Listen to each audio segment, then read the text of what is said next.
The 14th floor of Vantage Consumer Group's offices sits on Peachtree Road Northwest, in one of those Atlanta glass buildings where the elevator ride takes longer than it should, and the hallway when you step out smells like nothing.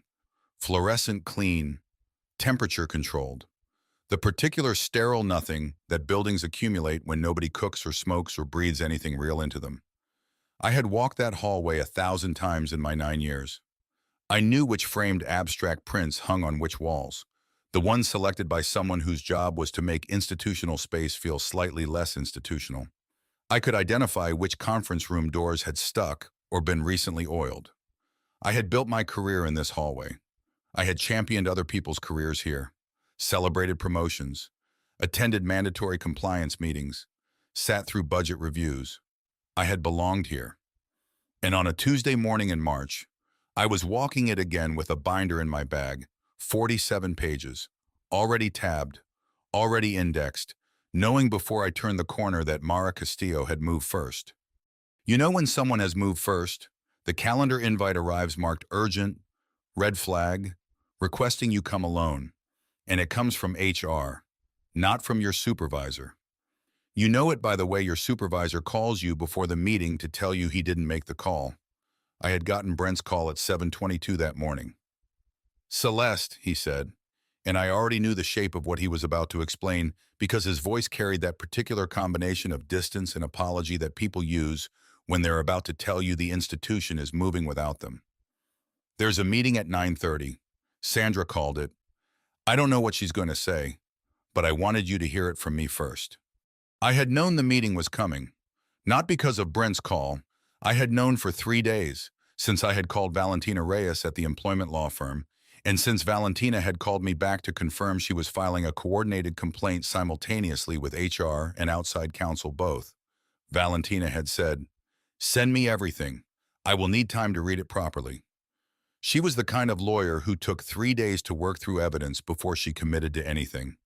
I had used those 3 days to finish assembling the binder in my kitchen at the dining room table after Derek left for work. 4 hours at a time with a legal pad, a laptop, Valentina's notes on how to build a record that would survive scrutiny. Sandra Fowler was already in the conference room when I entered, the one with the glass table and the view of Peachtree that someone in facilities had decided would make the space feel less like what it was. She was standing by the window. She turned at the sound of the door. She was a woman in her early 50s who had spent 2 decades in HR, which meant she carried the particular composure of someone who had witnessed bad situations arrive in every configuration and had learned to respond to all of them with the same careful institutional neutrality. "Celeste," she said, and gestured to the chair across the table. "Before we begin, there's something I need to tell you." She settled into her own chair. She had a folder in front of her, the formal complaint. I assumed filed that morning. She opened it and looked at the paperwork inside before she looked back at me. "At 8:47 this morning, Mara Castillo filed a formal hostile environment grievance with this office. She names you and your direct reports. She's alleging a pattern of professional undermining, exclusion from key decisions, and retaliatory conduct." Sandra paused. She was reading from a statement she had prepared, the way someone reads words that must be said precisely because they carry weight. "Celeste, Mara Castillo filed a formal hostile environment grievance with this office at 8:47 this morning, naming you and your direct reports. Before this meeting proceeds, I need to know if you've retained outside counsel." It was the right question. It was the procedural question. It was the question that told me the institution had already shifted into self-protection mode, and that whatever I answered would determine what happened next. If I said no, we would have a conversation that Vantage would move to close quietly. If I said yes, we would have something else entirely. I didn't answer her question. I reached into my bag and pulled out the binder. 47 pages, 3 inches thick when the binding had been completed. 5 color-coded tabs running down the spine, incidents, documentation, metadata, timeline, exhibits, each tab aligned, each page within its section in strict chronological order. I had taken it to a copy shop downtown on Monday and paid $68 to have it professionally bound so the spine was clean and the pages were flush. When I set it on the glass table in front of Sandra, it made a sound. Not loud, not a slam, just the specific thud of something substantial meeting something hard. "You'll want to start on page 1, I said. Sandra's expression changed. Not shock, something more precise than that. A kind of recalibration. The way a person's face moves when they realize the conversation they came to have is not the conversation about to happen. She stepped toward the table and looked at the binder the way you look at something you were not prepared to contend with. She didn't open it. Not immediately. She was reading the spine, the tabs, the physical fact of preparation. And I watched the recognition move through her. The recognition that the complaint she had come to discuss was suddenly not the center of this meeting anymore. "What is this?" she asked. "A record," I said, "of what happened, with dates, with sources." Sandra pulled out her chair and sat down across from me. She opened the binder to page 1, and I watched her read the first document. A letter. My letter. The one I had written 2 years and 4 months ago recommending Mara Castillo for promotion. I had chosen the language deliberately. Integrity, commitment to the team's values, readiness for the next level. I had meant every word. I had championed that promotion the way you champion someone you believe in. I had walked into Brent's office and spent 2 weeks arguing for an $18,500 salary increase to accompany the title. I had gotten it. I had believed in her. Sandra turned the page, then the next. Her eyes were moving faster now, tracking through the documentation, but her hands had stopped. She was no longer performing the neutral composure she had carried into the room. She was reading something she had not anticipated reading, and the meeting was no longer proceeding the way anyone but me had expected it to proceed. The 7:14 a.m. Slack notification landed in the marketing departmental channel, the one I administered, at the worst possible time, which is to say, at exactly the moment I would see it. I was already at my desk. I had arrived early, as I did most mornings, and I had the channel open on my laptop. The fluorescent light was still harsh at that hour. The office hadn't warmed up yet. The coffee I'd brought in was still too hot to drink. The message was short. One sentence, typed into the handle at Derek Harmon instead of at Derek Harmon-DM. A private message sent to the public departmental channel by mistake. "Can't wait for tonight. I miss you. She's leaving for her mom's at 6. I read it once, then I read it again. Then I took a screenshot before anyone could retrieve it, before the person who typed it realized what they had done. I did not call Derek. I could have called him immediately, could have demanded an explanation, could have let the shock propel me into a confrontation right there. I did not. I did not send anything to Mara. I did not announce that I knew. I simply saved the screenshot to my photos folder, confirmed the image was there, and closed the application. Then I sat at my desk for a moment, very still, and breathed. If you're watching for stories about people who choose documentation over panic, like and subscribe so the next quiet competence story reaches you. Instead, I did what I had been trained to do in every difficult professional situation. I went to work, not the work I was supposed to be doing, not the campaign deck due to Brent at 3 o'clock, not the client call scheduled for 1, a different kind of work. I pulled up every Slack thread, email, and calendar invite connecting Mara to any file, meeting, or client loop from the previous 7 months. I was not looking for intimacy. I was looking for pattern. It took 45 minutes to find the first one. A summary deck for the Q2 campaign. I had built it over 3 weeks, then handed it to Mara to format and present to the team.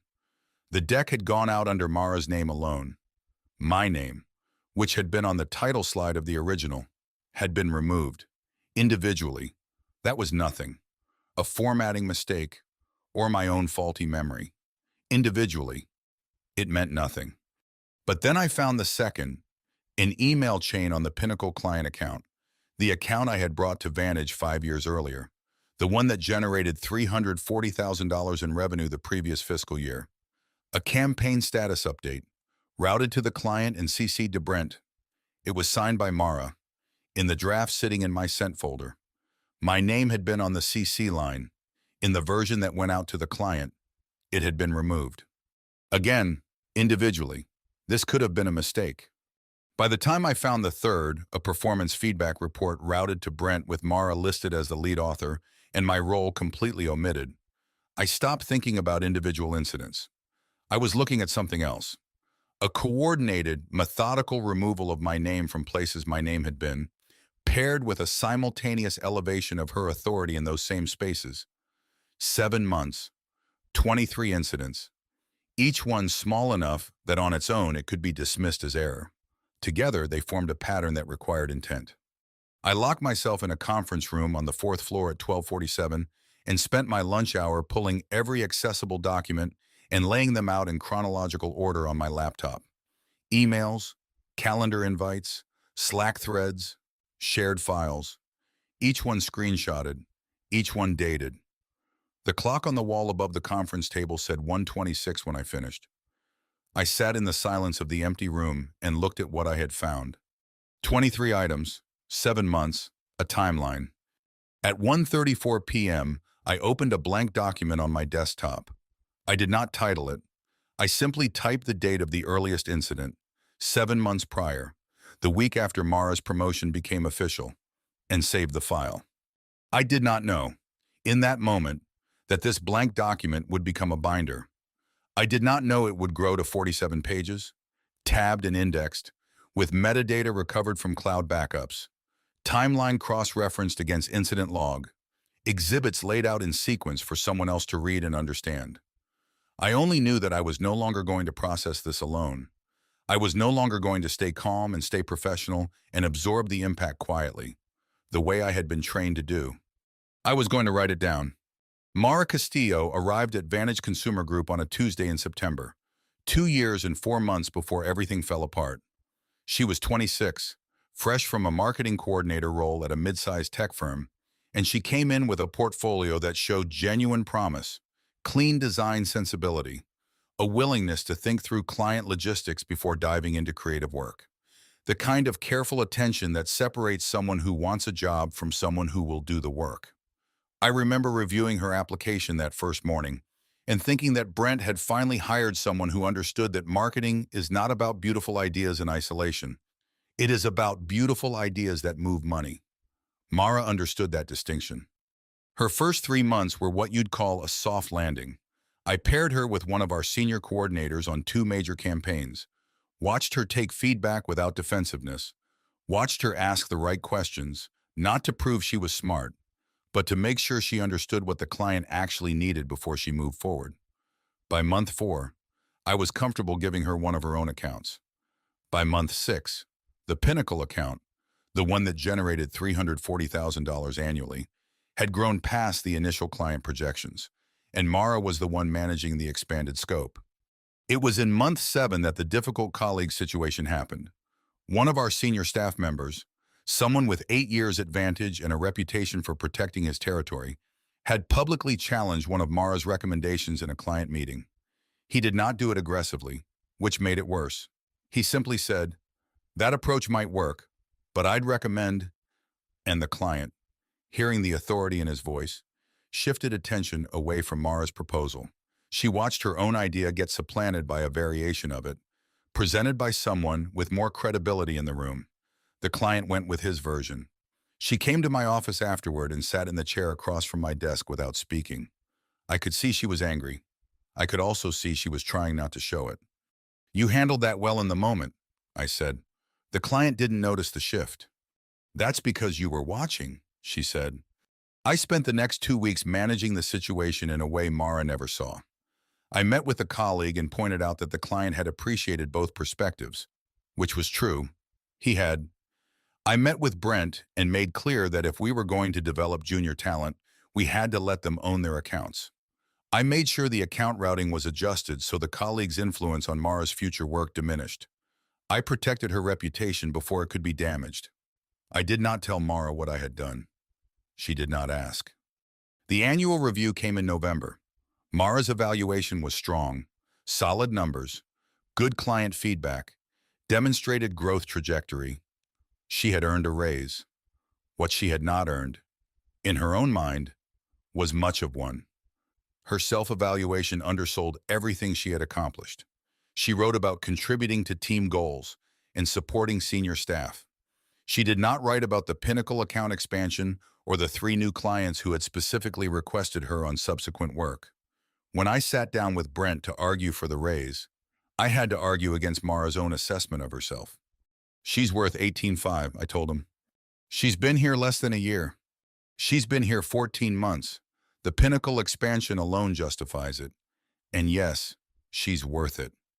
Brent did not agree immediately. We went back and forth over 2 weeks, in meetings, in email, in the hallway outside the executive offices. He wanted to wait until she had been at Vantage for 2 full years. I told him that if we did, we would lose her to a competitor who would move faster. Finally, he said yes. The $18,500 raise was approved.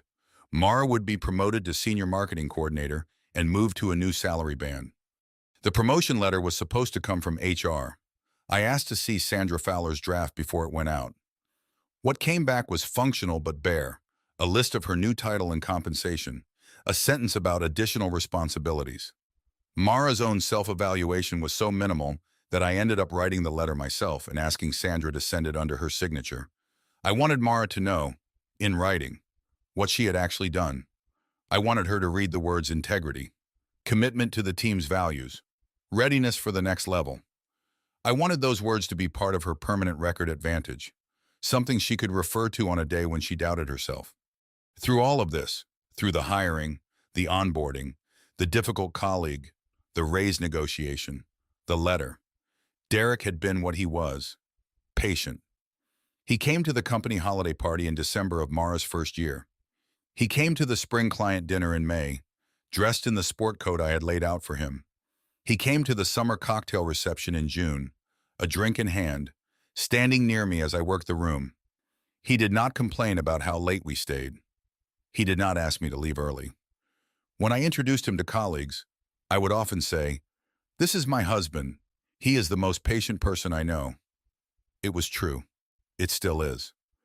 Patience was one of the things that made him a good partner in the early years. He did not rush me when I was thinking through a difficult client problem, did not interrupt my work stories with his own need to be heard. Patience, I would later understand, is also what makes someone good at waiting, at maintaining a second life alongside the first one, at never pushing too hard when directly asked a question you might not want to answer. But in those 2 years and 4 months, Derek was simply the patient husband who attended company events. He was the man in the background of photographs from the summer reception.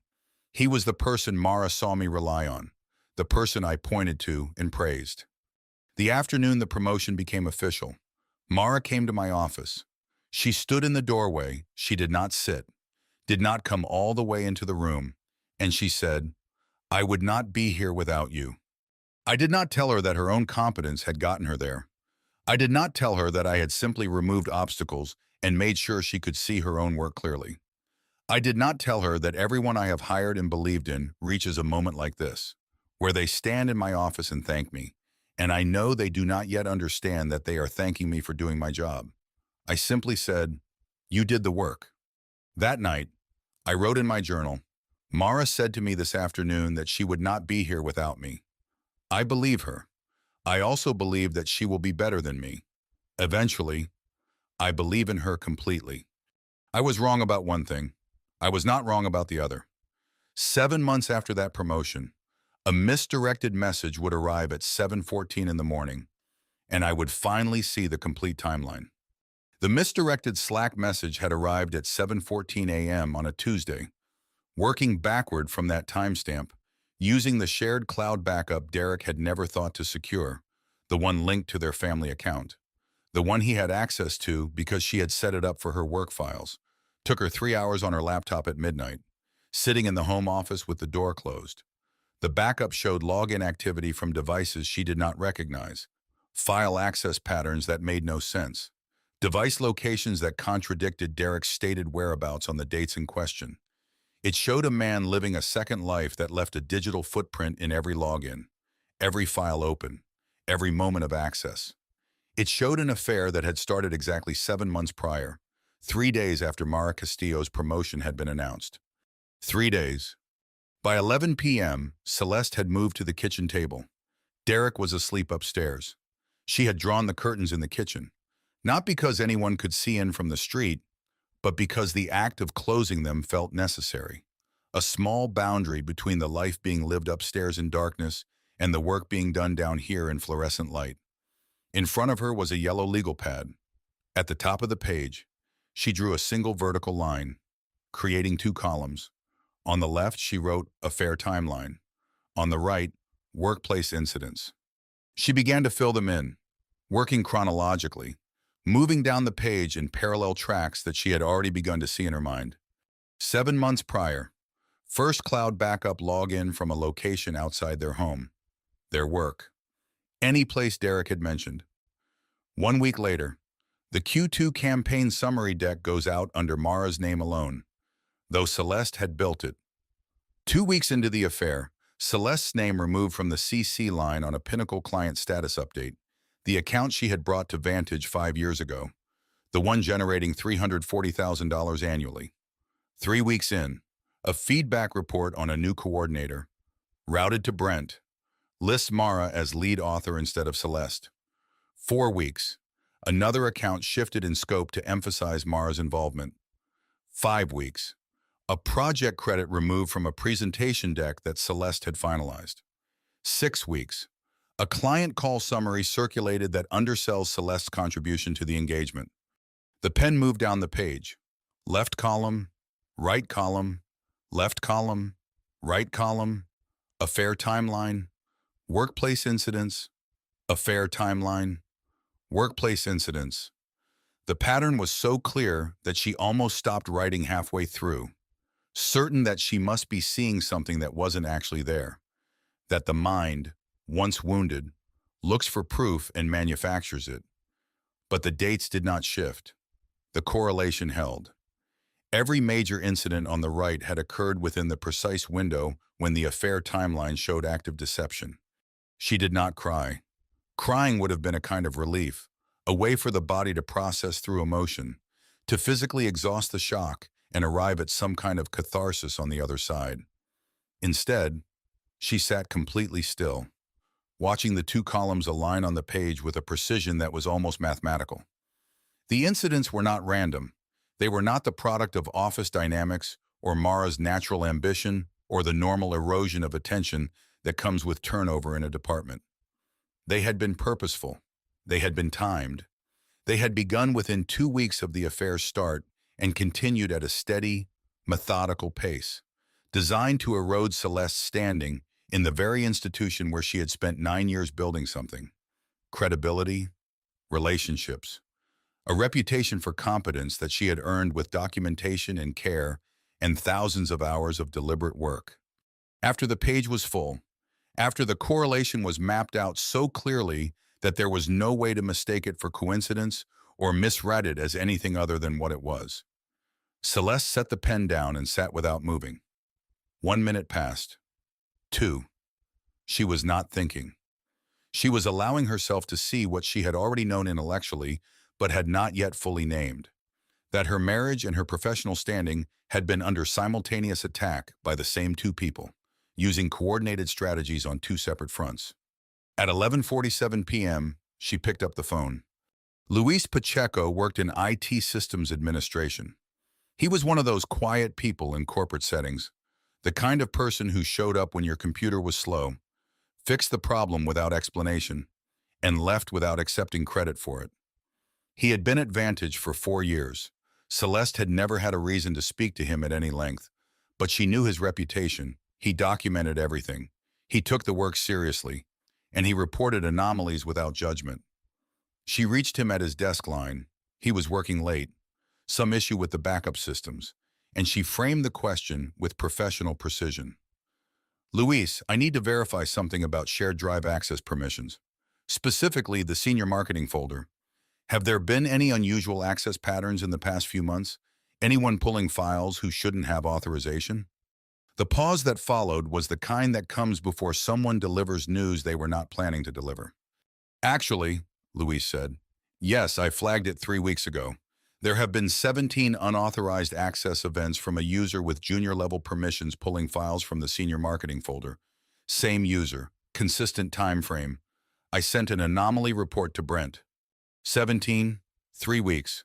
The dates align perfectly with the incidents on her legal pad. Which user? Celeste asked. Mara Castillo. She did not ask him to send her the report. He had already sent it to Brent, which meant it existed, which meant it was documented. She asked him to send it again, quietly, to her personal email, marked as a security follow-up. She asked him if he had captured the exact timestamps. He had. She asked him if he had the file names. He had. She asked him what this pattern typically indicated. He said it typically indicated someone methodically building a case, pulling together evidence that could be used as leverage. He said it as a technician observing a technical pattern, without moral judgment. But the observation landed with its own weight anyway. After she hung up, Celeste looked at her legal pad. The 2 columns seemed heavier now, more substantial, more real. The correlation was no longer only about timing, it was about intent. It was about Mara Castillo deliberately, methodically, with clear awareness of what she was doing, pulling together files from Celeste's own work Celeste had created, work Celeste owned, work Celeste could prove she had done, and building something with them. A case, leverage, ammunition, 17 unauthorized access events, 3 weeks of file pulls, a timeline that matched her own yellow legal pad entry for entry, incident for incident. Luis Pacheco called her 3 days later with the metadata analysis complete. He did not lead with the conclusion. He walked through the technical summary first. Login timestamps, file access patterns, device signatures, the kind of details that would seem innocuous to someone not looking for them. But Celeste was looking. She was listening for the specific moment when the pattern became undeniable. It came at minute 4 of the call. 17 unauthorized access events across the senior marketing shared drive, Luis said, his voice flat and clinical. All logged under Mara Castillo's credentials, spanning 6 weeks. No legitimate business reason for any of them. Each event corresponds to a file pull from your personal project folder. She wrote the number down, 17. The legal pad in front of her, the one with the 2 columns that had evolved into something much larger over the past month, now had a new entry. The metadata was not speculation. It was not interpretation. It was record.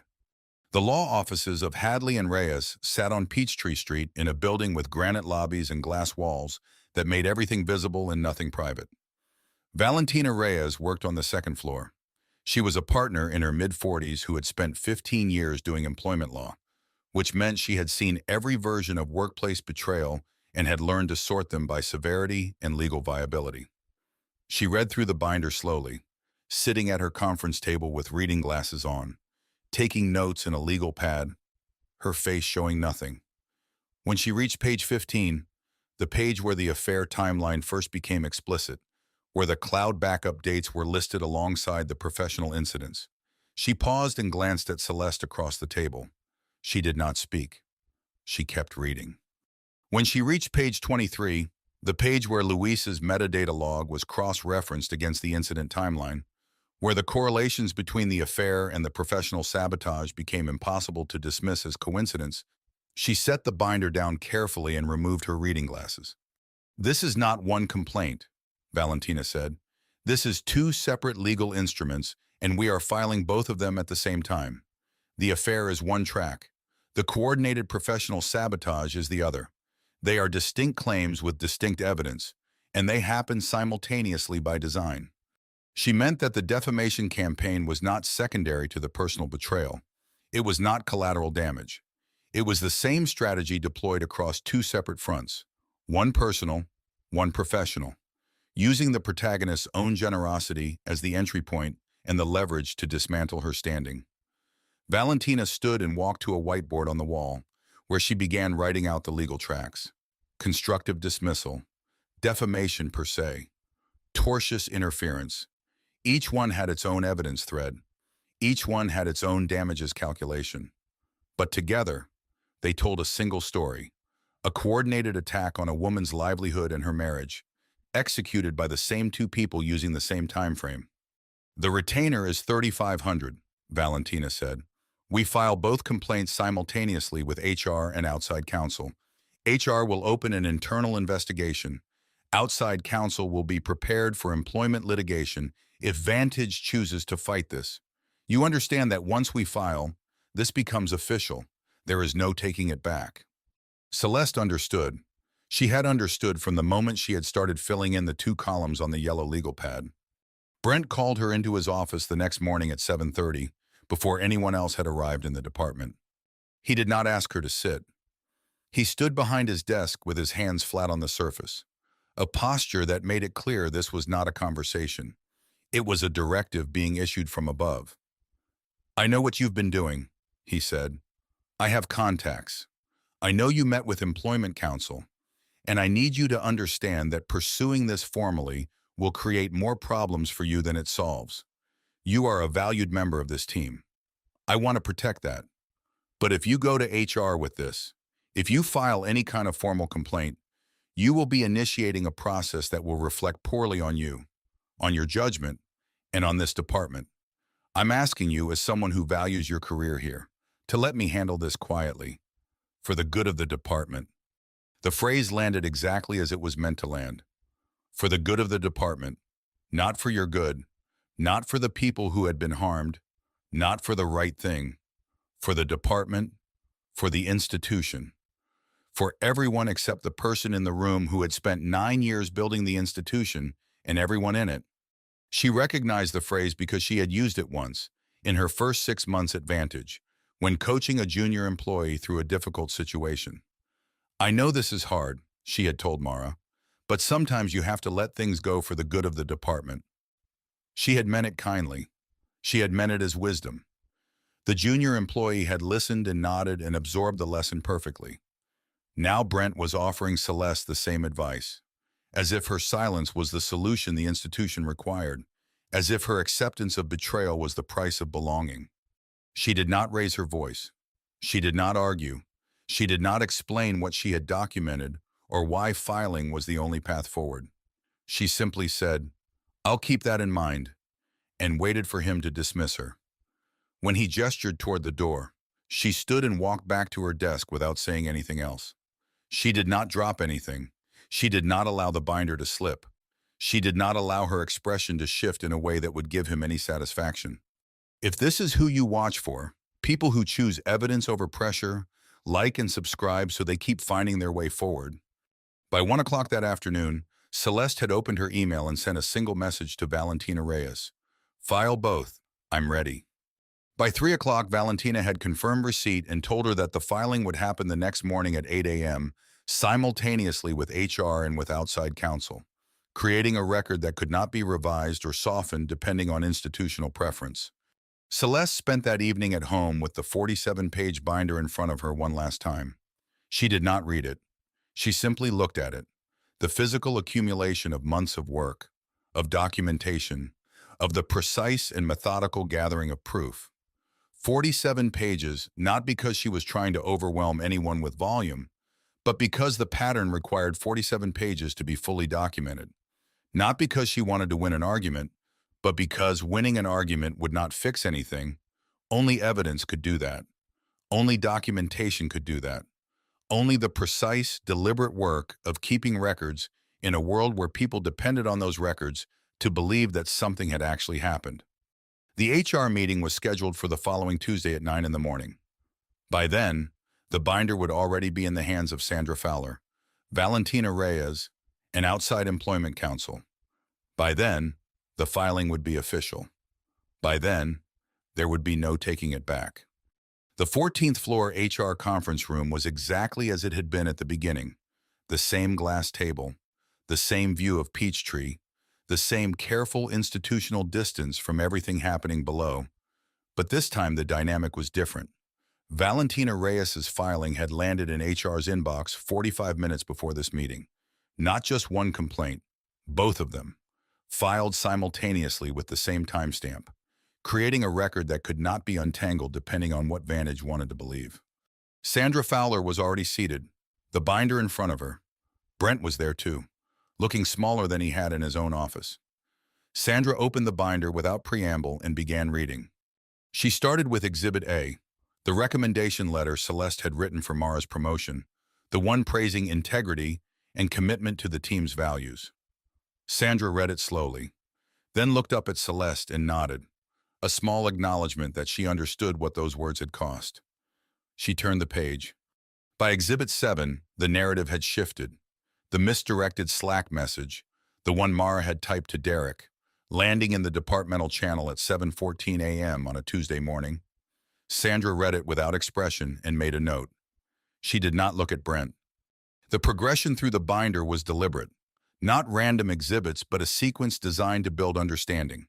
The timeline of the affair, rendered in cloud backup dates and login timestamps. The timeline of the professional incidents, rendered in emails and reports. The two columns Celeste had drawn on the yellow legal pad in her kitchen, now transformed into legal documentation, now impossible to dismiss as misinterpretation or coincidence. Then Sandra reached page 23, Exhibit 31, Luis Pacheco's metadata log, cross-referenced against the incident timeline. 17 unauthorized access events, documented with timestamps, 6 weeks of file pulls from the senior marketing folder. The correlation between when Mara had begun pulling files and when the campaign of professional erosion had accelerated. Sandra set the binder down and looked at Brent. She did not speak.